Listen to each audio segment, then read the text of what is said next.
Und los geht's.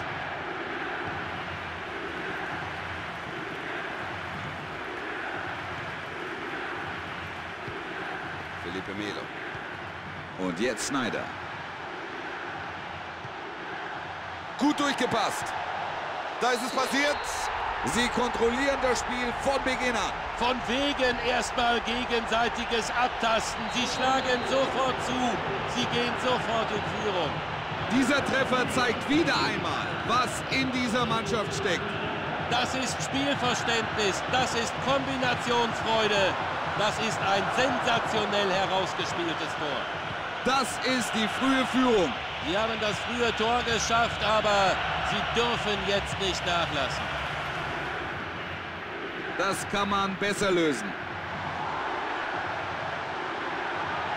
Jetzt kann er zum Abschluss kommen. Riesenmöglichkeit. Der Ball ist im Netz. Jetzt liegen sie mit 2 Toren vorn. Er spielt den perfekten Pass zu seinem Mitspieler.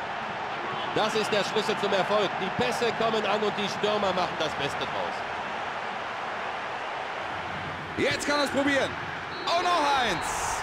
Und so langsam aber sicher kriegt dieses Ergebnis hier groteske Züge. Sehr gute Schusstechnik, keine Chance für den Torhüter. Und damit können wir Doppelpacker zu ihm sagen.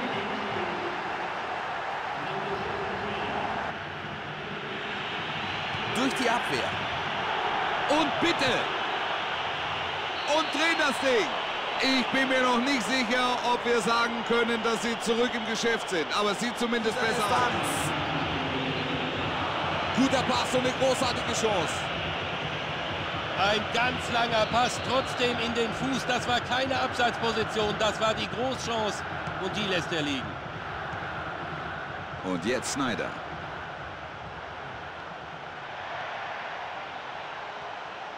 Weiß nicht, ob das so gewollt war. Der Abpfiff des Unparteiischen. Das Spiel ist aus. Sie haben das Spiel in nahezu jeder Phase beherrscht. Insofern